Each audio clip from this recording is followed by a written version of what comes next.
Part 5.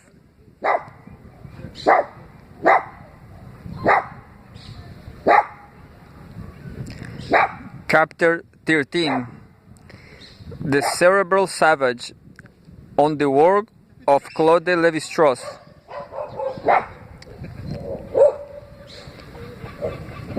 Today I sometimes wonder if I was not attracted to anthropology, however unwillingly, by a structural affinity between the civilizations which are its subject matter and my own thought processes. My intelligence is Neolithic. Claude Lévi-Strauss, Tristes Tropics. For 1. What, after all, is one to make of savages? Even now, after 3 centuries of debate of the matter, whether they are not noble, bestial, or even as you and I, whether they reason as we do, are sunk in a demented mysticism, or processors of higher forms of truth we have in our avarice lost, whether they customs from cannibalism to matrilineal are mere alternatives, no better and no worse, to our own, crude precursors of our own now outmoded or simply passing strange, impenetrable exotica amusing to collect, whether they are bound and we are free, or we are bound and they are free.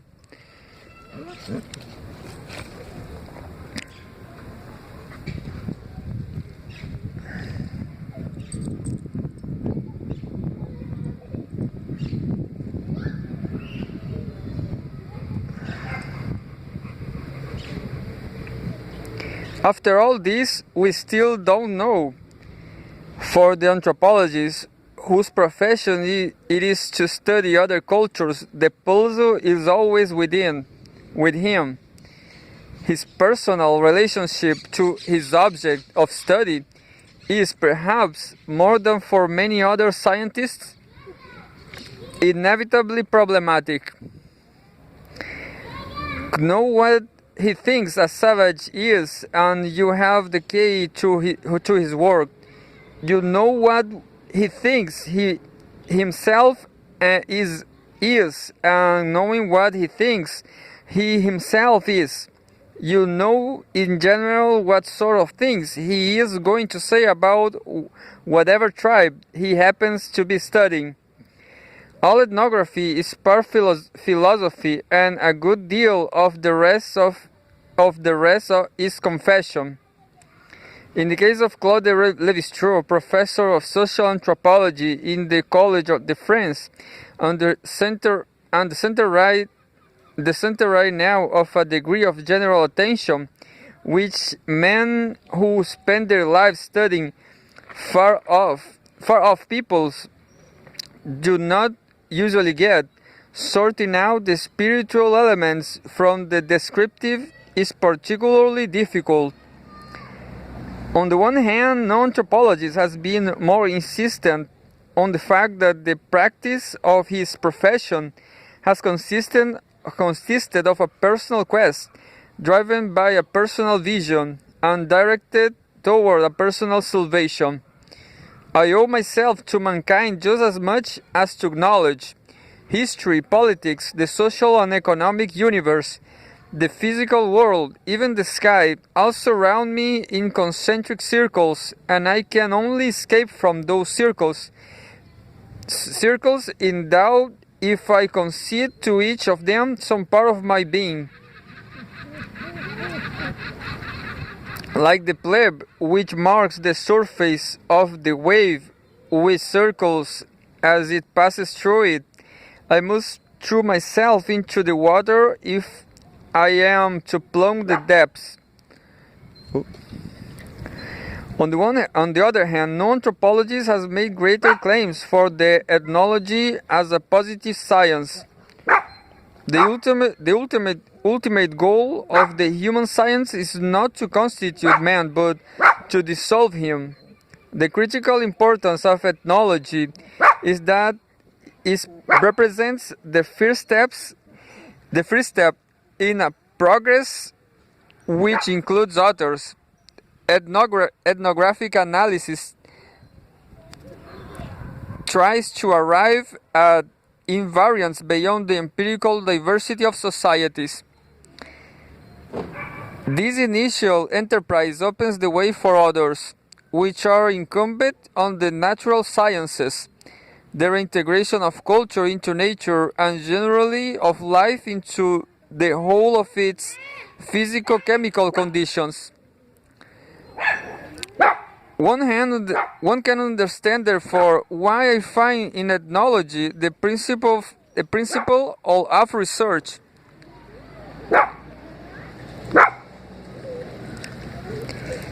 In Levi-Strauss'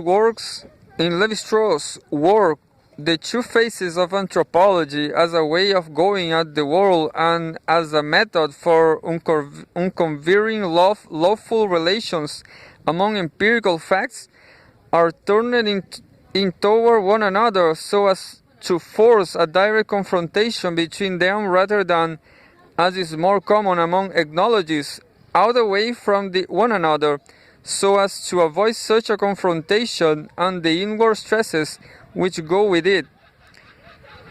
This accounts both for the power of his work and for its general appeal.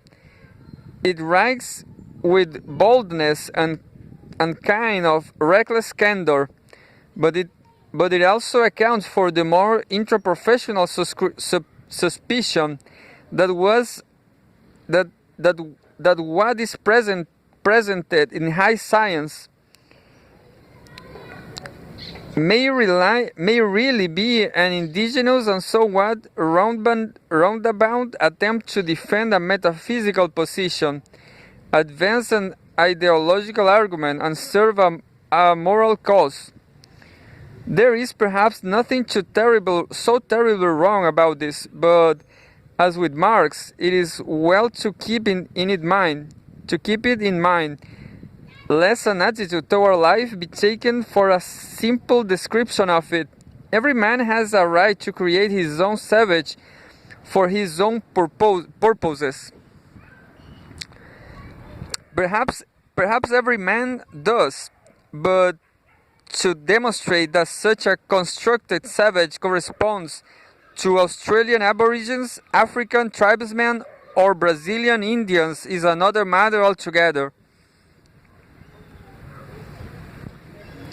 The spiritual dimensions of Levi-Strauss' encounter with these objects of study that trafficking with savages has meant to him personally are particularly easy to discover, for he has recorded them with figures eloquent in a work which, though it is very far from being a great anthropology book, or even a especially good one, is surely one of the finest books ever written by an anthropologist.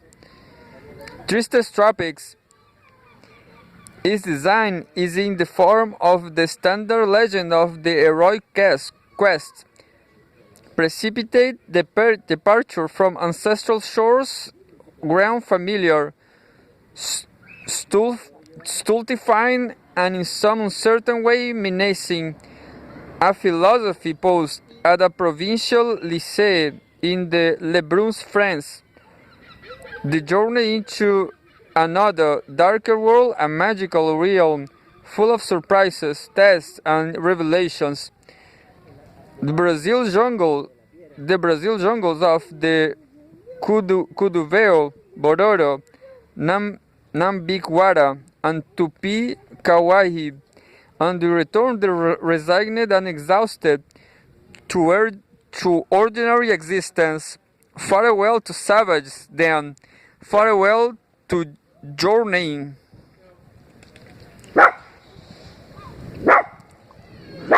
With a deepened knowledge of reality and the obligation to communicate what one has learned of those who, less adventurous, have stayed behind. The book is a combination is a combination autobiography, traveler's tale, philosophical treatise, ethnographic report, colonial history, and prophetic myth. For what, after all, have I learned from the masters I have listened to, the philosophers I have read, the societies I have investigated, and that very science in which the West takes a pride? Simply a fragmentary lesson or two, which, if laid end to end, will reconstitute the meditations of Buddha at the foot of his tree. The sea journey was uneventful, a prelude. Reflecting upon it 20 years later, he compares his position to that of the classical navigators. They were sailing toward an unknown world, one hardly touched by mankind. A garden of Eden, spared the agitations of history for some 10 or 20 millennia. He was sailing toward a spoiled world, one which these navigators and the colonists who followed them had destroyed in their greed, their cultural arrogance, and their rage for progress. Nothing was left to the terrestrial garden but remains. Its very nature had been transformed and had become historical where it once was eternal, and social where it once was metaphysical. Once the traveler found civilizations radically different from his own awaiting him at the end of his journey, now he finds impoverished imitation of his own, set off here and there by the relics of a discarded past. It is not surprising that he finds Rio disappointing. The proportions are all wrong. Sugarloaf Mountain is too small. The bay is placed the wrong way. The bay is placed the wrong way round. The tropical moon seems overblown with only shanties and bungalows to set it off. He arrived at the delayed Columbus to make a flattering discovery. The tropics are not so much exotic as out of date. Ashore, the descent into the depths begins. The plot thickens, grows phantasmagorical, and arrives at the denouement wholly unforeseen. There are no Indians in the outskirts of São Paulo, as he had been promised in Paris by, of all people, he heard of the École Normale, where in 1980, 2/3 of the state was marked on the map as unexplored territory, inhabited only by Indians. Not a single native Indian was left by 1935, when in search for a human society reduced to its basic expression, he took up his post as professor of sociology in the new university there. Their nearest were several hundred miles away on a reservation, but they were not very satisfying, neither true Indians nor true savages. They were a perfect example of that social predicament which is becoming ever more widespread in the second half of the 20th century. They were former savages, that is to say, ones on whom civilization had been abruptly forced, and as soon as they were no longer a danger to society, civilization took no further interest in them. Nonetheless, the encounter was instructive, as all initiations are, for they disabused him of the indigenous and poetical notion of what is in store for us that is common to all novices in anthropology, and so prepared him to confront confront with more objectivity the less contaminated Indians with whom he was to have to do later. There were 4 groups of these, each a little farther into the jungle, a little more untouched, a little more promising of final illumination. The Catuveo in the middle Paraguay intrigued him for their body tattoos, in whose elaborate designs he thought he could see a formal representation of their aboriginal social organization. By then largely decayed, the Bororo deeper into the forest were rather more intact. Their number had been radically reduced by disease and exploitation, but they still lived in the old village pattern and struggles to maintain both their clan system and their religion.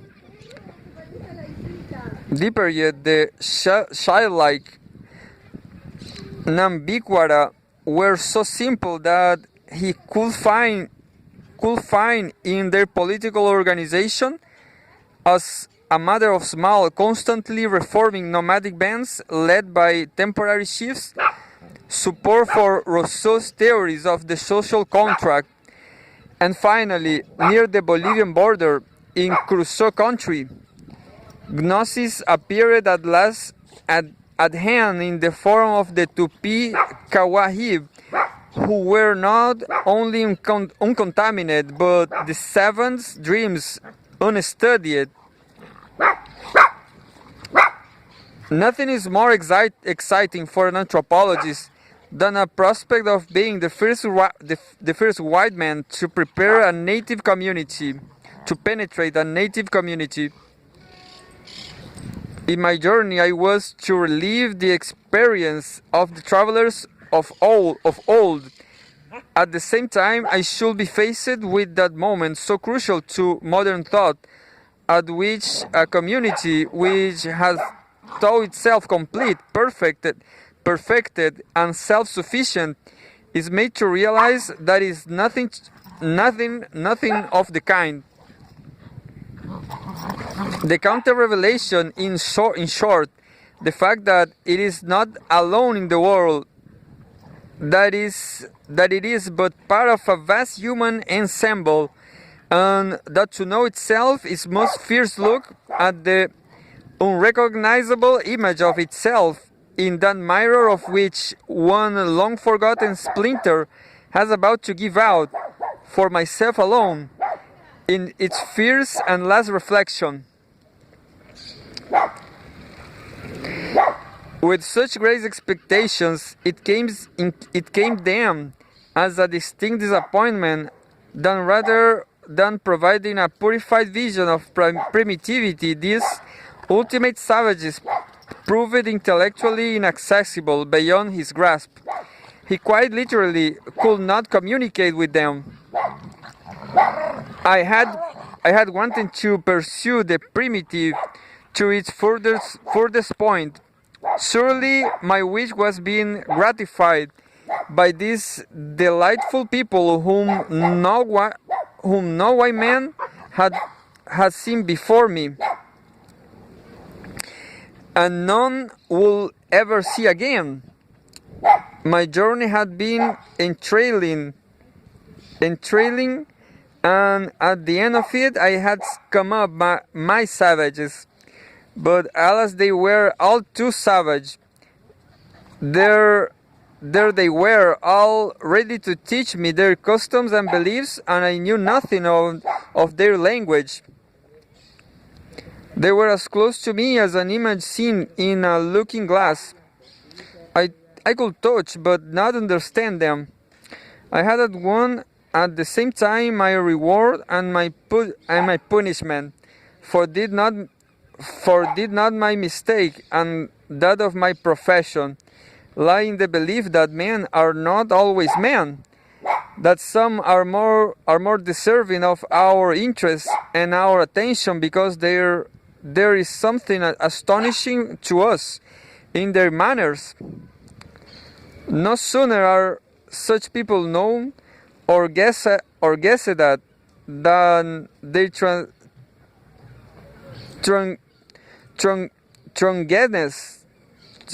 strangeness drops away, and one might as well have stayed in one's own village, or if, as in the present case, their strangeness remaining intact, then it was no good to me, for I could not even begin to analyze it. Between these two streams, what are the equivocal cases which afford us anthropologists the excuses by which we live? Who is, in the end, the one most defrauded by the disquiet we arouse in the reader? Our remarks must be pushed a certain Our remarks must be pushed a certain distance if we are to make them intelligible, and yet they must be cut off halfway, since the people whom they astonish are very like those for whom the customs in questions are a matter of course. It is the reader who is deceived by his belief in us ourselves, who have not the right to be satisfied before we have completely dissolved that residuum which gave our vanity in pretext.